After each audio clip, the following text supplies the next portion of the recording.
Hi, it's me, Donna, again. First of all, I would like to thank you for your interest in owning your own agarwood tree plantation. I would like to personally guarantee you that you have made a very positive decision that will secure your family's future for many years to come.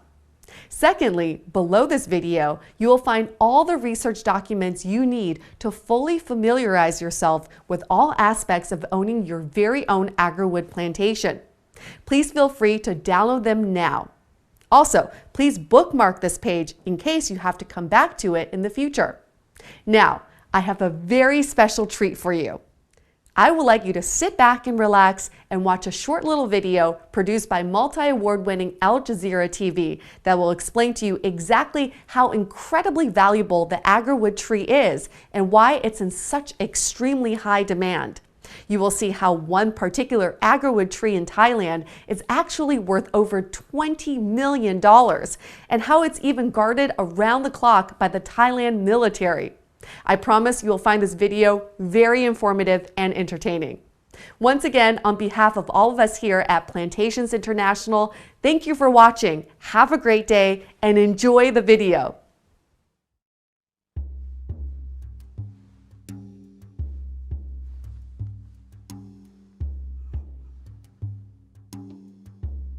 For as long as I can remember, oud has been part of my life. The scent of this rare and special wood was present at home, at the neighbors, and in the mosque. Nothing gives me a feeling of utter nostalgia like the smell of oud. But looking beneath the surface of this incense will take me on a journey both dark and beautiful.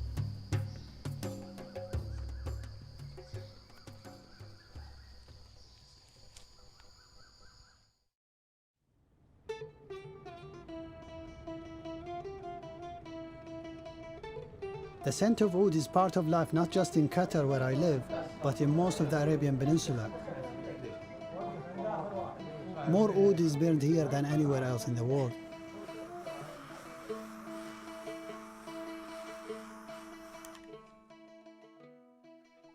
We call this oud. It's also called Agarwood, Gaharu in some cultures. It comes mainly from India and Southeast Asia. Smell.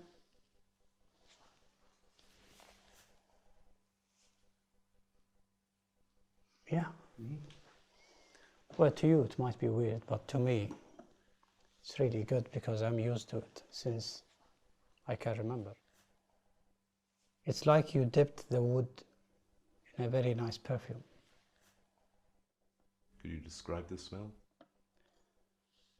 Happiness, I guess. It's so deep in my subconscious. When I use it now, it makes me feel better.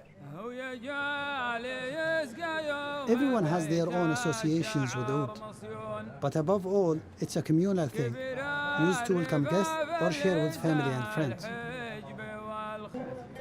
These wooden chips have become incredibly expensive, and each year, the high-quality oud we thought would be there forever when we were growing up becomes harder to find. This is the alley of perfumes in the old souk.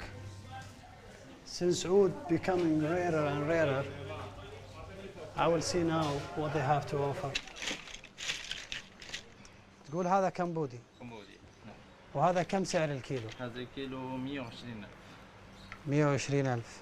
120,000 riyals is $34,000, which per kilo is the current price of gold.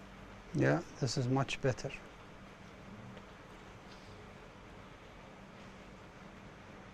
What's amazing about this, it will definitely stay in your clothes for days.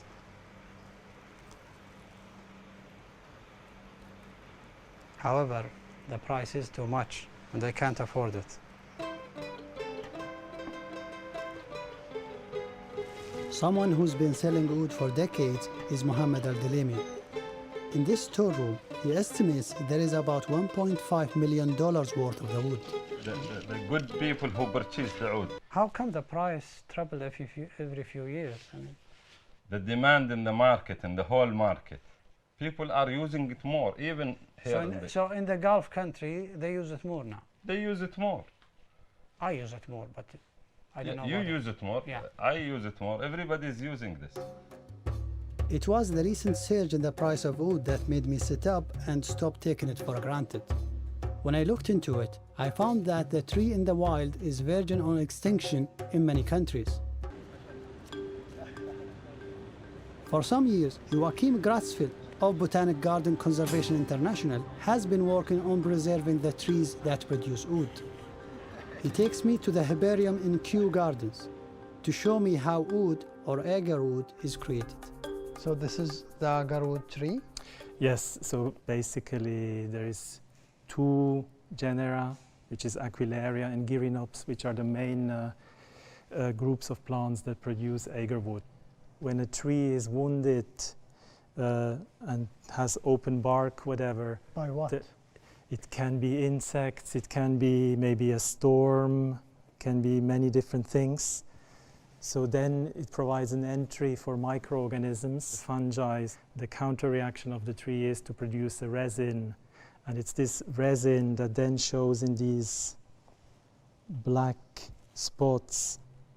The sad truth is that the tree only becomes valuable when it's infected and generating antibodies in the form of agarwood. It is quite a rare occurrence naturally. Sort of one in 10 trees, as I said before, is sort of usually shows signs of agarwood production, while the other plants in the same population may not necessarily have agarwood, and that's why it's a very rare resource. When you are in the field, this is very difficult to see whether a tree has produced agarwood or not. So that's one of the reasons why they are often indiscriminately felled, just to see whether they have it or not. And this is one of the reasons why the species have become so threatened these days. The trees have been put on the list of the Convention on International Trade in Endangered Species, or CITES. In some countries, this has led to a ban on harvesting, and in the rest to needing a CITES certificate for export, proving the wood came from a sustainable source. One of the things I have to find out is whether my wood is harvested sustainably or not. But the demand for the wood far outstrips supply. In the last decade, there's been a boom of interest in the West for oud oil. The pure oil, or dehn al-oud, can be overpowering to those not used to it. Yet, in small proportions, it's a versatile ingredient, as Western perfumers have been realizing in the last decade. Nearly all the major brands now have an oud-based selection. But in Harrods Salon de Parfum, there is a French company, Aurillac, that was working with oud long before it became fashionable. This is one of our most special blends. Good to try. It contains dehn al-oud, patchouli, amber, vanilla. Great. And how much is this one? It's 890 for 15 milliliters. Wow. And the Oud Supreme is our small, special, unique blend that I haven't showed you. It's our little secret. We keep it hidden. This is a very beautiful blend that we only show it to the most prestige customer, the connoisseurs who can appreciate this beautiful. And how much does bottle cost? It is 2,200 for a 50 milliliters bottle. Alam Mahavi hunts out the best oud on the planet. How did you know about oud? I was introduced to oud when my father and my mother were working for King Fahad Ibn Abdulaziz of Saudi Arabia. When I was 14 years old, the king gave some as a present to my father for his job, and I kept it preciously. I started to burn small piece by small piece, and then I was in love with this agarwood. What is your profession these days? My profession, I'm an agarwood seller, and the other parts I work for some special customer, I would say, to look for some very high-grade agarwood. As the sun goes down, Alan shows me some of his wares. I brought you a few, just a few samples from different quality, different variety. This one is the last piece that I kept from the king. My last piece from the king.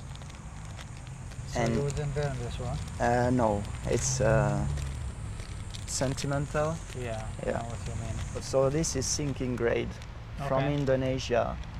It is called sinking grade because it sinks in the water because of the oil content. There's a lot of oil on it. So this is supposed to be the best, and it's not supposed, it's the best grade of agarwood. It smells a bit like grass, like mushroom also. Alan has a different way of burning wood. It's hot. It's a mica plate. Japanese people use it to so the heat will not be too high. It helps to burn the wood properly and slowly. There's more nuances. Yeah, it smells like grass. Yeah. Actually, it's really nice. In a week, Alan will be back on the hunt in Southeast Asia. We agree to meet again there, as it is also time for me to pay my first visit to the countries that grow wood, and hopefully find a tree in the wild. Bangkok, Thailand. Finally, I'm in the region where wood comes from. For millennia, wood has spiritual associations for many Asian cultures, where its smoke was said to aid contemplation. It may have first come to the Middle East with Chinese traders, and today it's the Chinese again who are having the biggest impact on the market. Back in Asia on his hunt for quina, Alan tells me about the boom in Chinese sales. When did the Chinese start demanding wood more than the rest of the world? It started in 2000. 2000, yeah, recently, because of the economic. Yeah. Because there's more and more rich Chinese, and it's really fashionable now.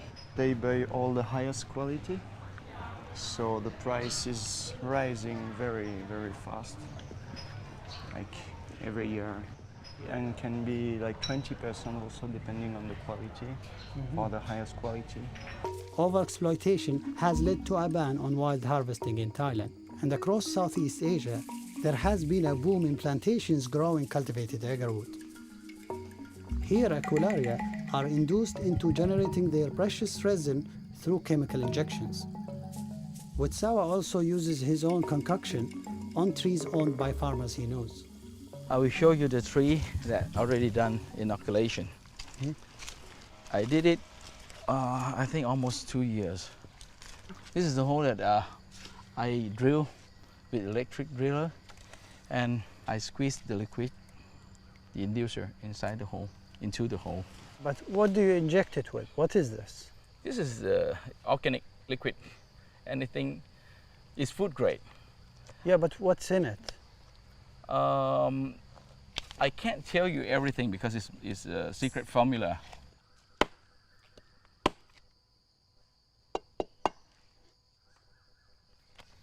You can see the ring. This ring is antibody to protect itself from the irritation. This is agarwood. Have you seen this before? No, this is my first time. Only the finished product that you have seen. Yeah. Yeah, this is how agarwood form. How the tree form agarwood. It's really tough. It's not the same like the healthy side. The healthy side is moister, but this is dry. It's dry and harder. Yeah. Why do you tap the tree? I just want to hear the sound. If any branch hollow, that means it's time to harvest.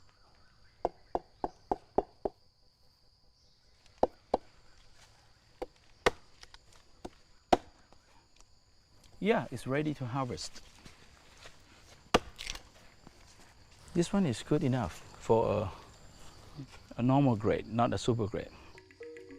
After the agarwood has been harvested, it still needs to be separated from the healthy wood around it. This is like a wood piece. After After carving. After carving, yeah, right. How much time he needs to carve a piece like this? I think about 3 pieces per day. Very slow, right? What about the big one? This he start carving without cutting a piece of wood. Yeah? How did he carve the whole thing? This piece take about 2 months to be done. We're coming to this temple to see a huge and very old natural wood, natural Agarwood tree. How old? Older than 200 years old.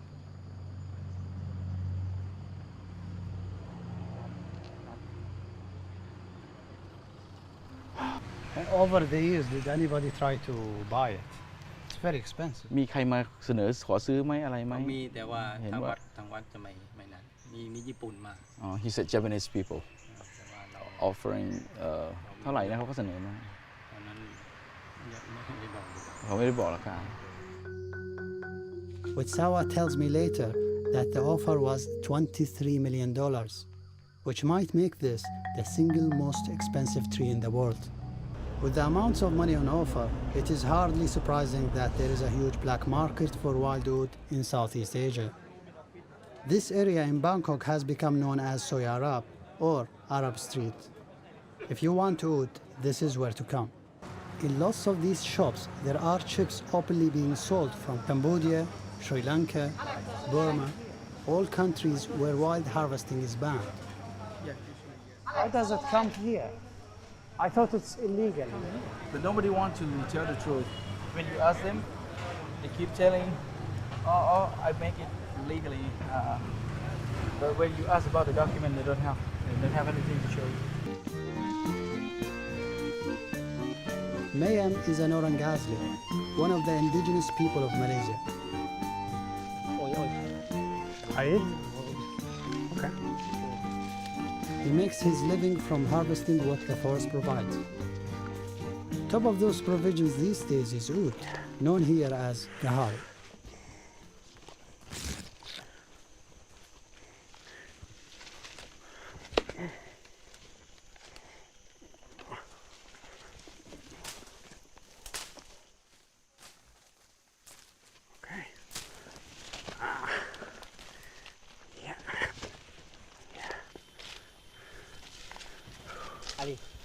Pokok kayu gaharu.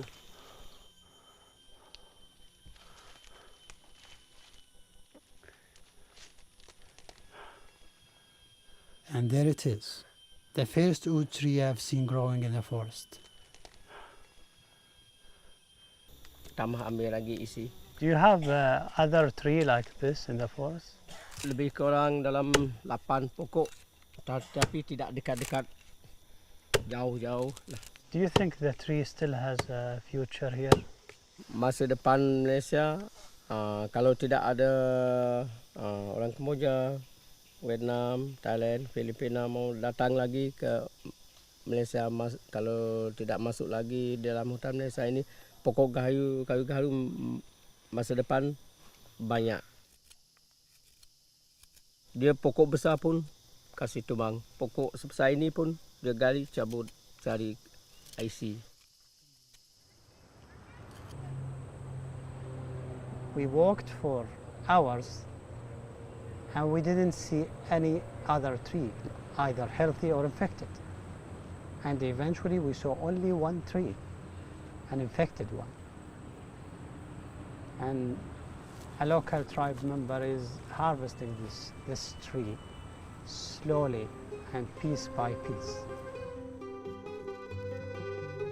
So, to answer my original question, am I part of the problem? Well, yes.